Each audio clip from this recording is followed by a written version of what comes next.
Good evening, YouTube. Derek here, Hardball Crazy, come back into the video. This is going to be one quick video. I'm inspired by Eric Those Back Pages. One of his recent videos, he talked about wallet cards and birthday cards, so I thought I'll share my birthday card.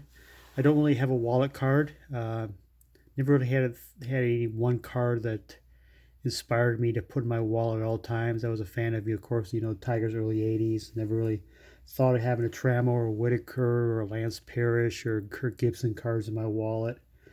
I was a big fan of other players like George Brett's in the world and Jim Rice's, and never thought of having one card in my wallet.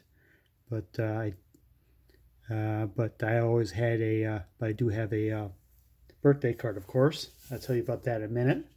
But first, I'm going to go through. I got a friend of mine just gave me a whole bunch of 2019 holiday cards. I now only need 7 for this complete set. Francisco Lindor is the biggest card I need. The rest are pretty much are commons, close to it. And so if anybody guys want to do a little swapping or something, I'll leave my email down below and we can help me out finish this 2019 holiday set. I think it'd be a cool little set to have in my collection. I really like the holiday design of this year and thought I'd be a good card set to have. So not a huge set collector, but I'll be glad to have that in my collection. Now on to my birthday card. What is your birthday card? Well, let me kind of explain a little bit. Take the year you're born and add it to make that your set you have. So baseball be at tops, obviously. I think most of us are old enough to be tops cards anyways. And use your day and month, your birthday, as the card number in the back. So for me, it's 1972, 72 tops right here. And card number 101. I think you can figure out what my birthday is from that.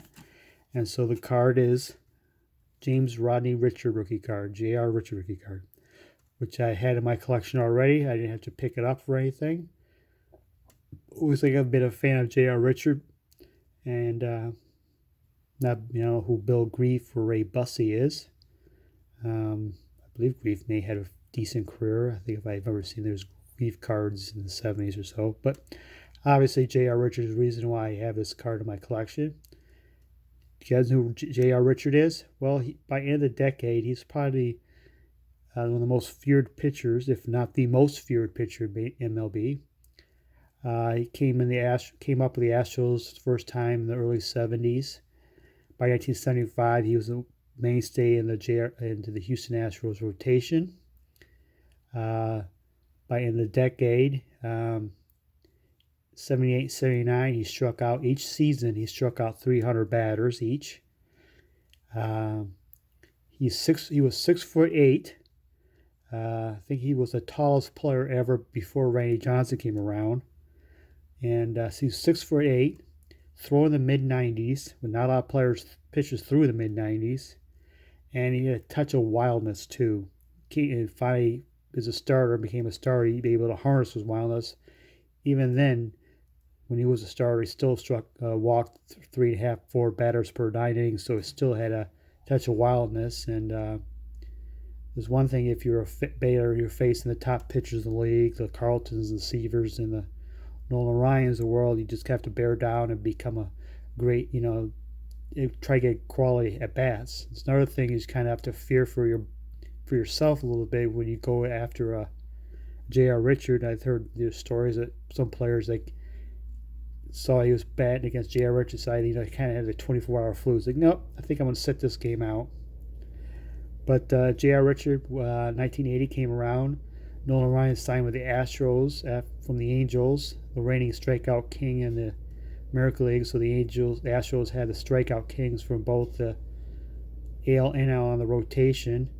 So those two teamed up together. The Astros were hoping for many, many great things.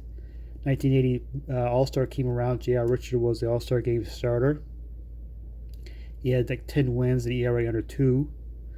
And everything was doing great, but soon after the All-Star game, he had blood clot problems in his shoulder, and then he had a stroke there shortly thereafter, and never was able to recover after that. Tried a few comebacks, but lost coordination a little bit, and his velocity and never was the same after that. And J.R. Richards become one of the top what could have been in Major League Baseball history. Imagine Richard and Ryan teamed up together in the early 80s Astros teams for like 3 or 4 or 5 years. Then I have a Mike Scott, something like that, emerge as your third starter. It's a pretty potent line rotation, but never happened. J.R. Richard ended up having a pretty good career and cut short, unfortunately. So there it is. That's my birthday card, Mr. J.R. Richard, rookie card. Thank you for watching, and hope you have a good evening.